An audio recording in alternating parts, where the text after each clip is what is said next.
Imagine a place where the weight of the world is literally pressing down on you. A place so dark that light itself has forgotten it exists. In the spring of 2026, deep beneath the churning surface of the South Pacific, something woke up. It didn't scream and it didn't roar. It emitted a frequency so low, so powerful, and so fundamentally wrong that it didn't just register on sensors, it rattled the very foundations of the hydroacoustic stations scattered across the globe. For 35 seconds, the ocean floor didn't just vibrate, it hummed with a purpose that defied every known law of marine biology. This wasn't the sound of shifting tectonic plates, and it certainly wasn't the song of a whale. It was a rhythmic pulsing signal emanating from a depth where life should be impossible. Scientists at NOAA looked at the data and felt a chill that had nothing to do with the air conditioning in the lab. They realized that for the first time in human history, the abyss was no longer staring back, it was speaking. Welcome back to Secrets Unveiled, where every mystery has a deeper story. If you want to uncover the truth, make sure you're subscribed. To understand the terror this caused, you must first understand the silence of the deep. The Midnight Zone, nearly 6 miles down, is supposed to be a graveyard of sound, muffled by millions of tons of seawater. But on a Tuesday afternoon, the sensors of the Equatorial Pacific Ocean Autonomous Hydrophone Array began to spike.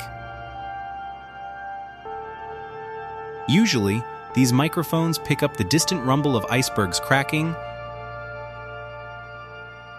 or the faint clicking of dolphins. This was different.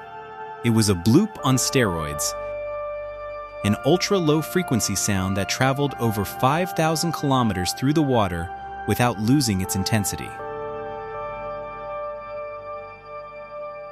The waveform on the monitors was terrifyingly organic. It had a heartbeat, a slow, steady thrum that suggested a lung capacity larger than a city block. As the lead researchers gathered around the glowing screens, the room went silent. The sound was too loud to be a machine, yet too structured to be nature. It felt like an invitation to a place we were never meant to visit. The sheer energy required to produce a sound that can cross an entire ocean basin is staggering. If this had been an explosion, the shockwave would have shattered every vessel within a 100-mile radius. Yet, there was no heat signature, no seismic shift, and no volcanic eruption. It was pure acoustic energy.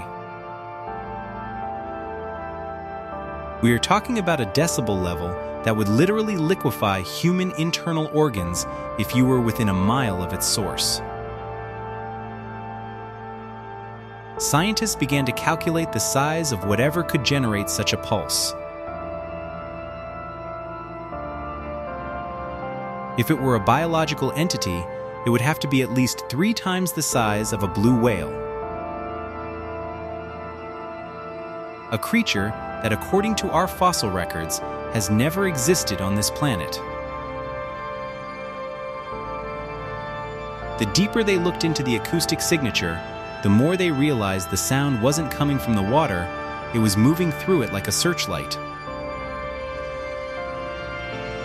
It was directional. It was looking for something. Or perhaps it was calling something back. The ocean covers 70% of our planet, yet we have better maps of the surface of Mars than we do of our own seabed. We like to tell ourselves that we are the masters of this world, but the 2026 signal reminded us that we are merely guests on a very thin crust. The biological theories began to circulate almost immediately, but each one was more terrifying than the last. Some suggested a gigantism effect, a species of squid or unknown vertebrate that had evolved in the high-pressure trenches, growing to sizes that defy our understanding of biology. But a creature that large would need a massive amount of food. How could something that big remain hidden for millions of years? The answer lies in the pressure.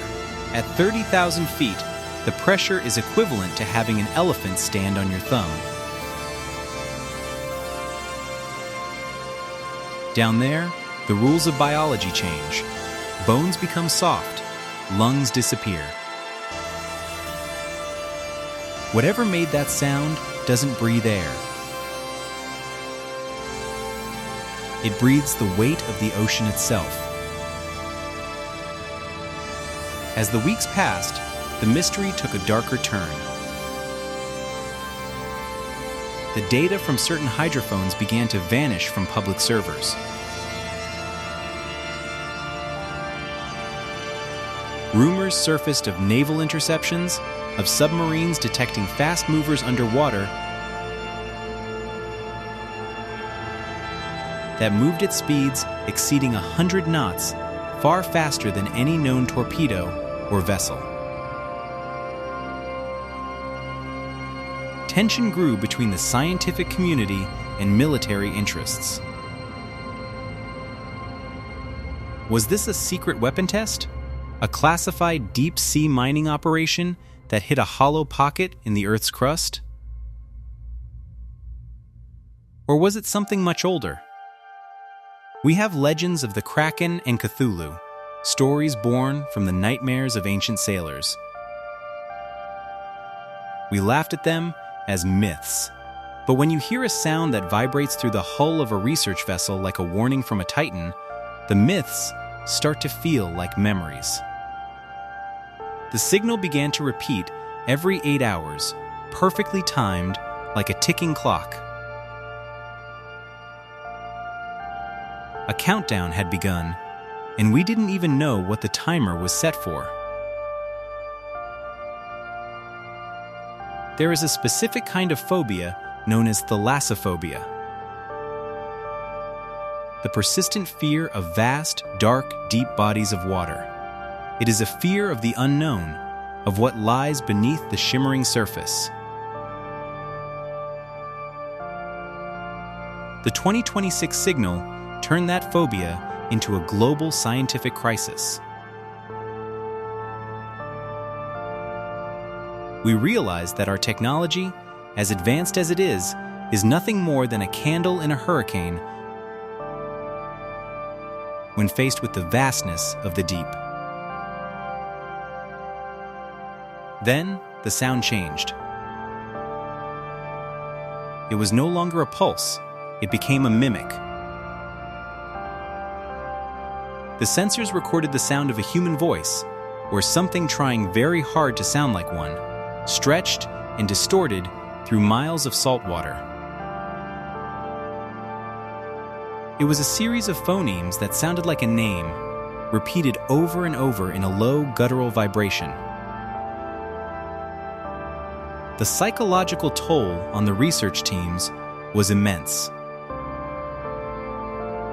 Sleep deprivation and the constant low-level humming from the ocean floor led to hallucinations. People claimed they could feel the sound in their teeth, a constant reminder that something down there was aware of them. We aren't just talking about a noise anymore, we are talking about a presence. A sentinel that has been sleeping since the dawn of time, now disturbed by our cables, our sonar, and our arrogance.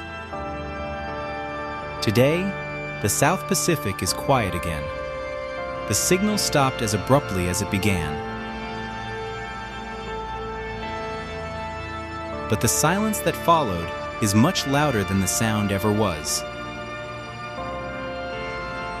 The sensors are still active, the scientists are still watching the monitors, and the governments are still keeping their folders locked away. But everyone who heard it knows the truth. We haven't found a monster, and we haven't found a machine.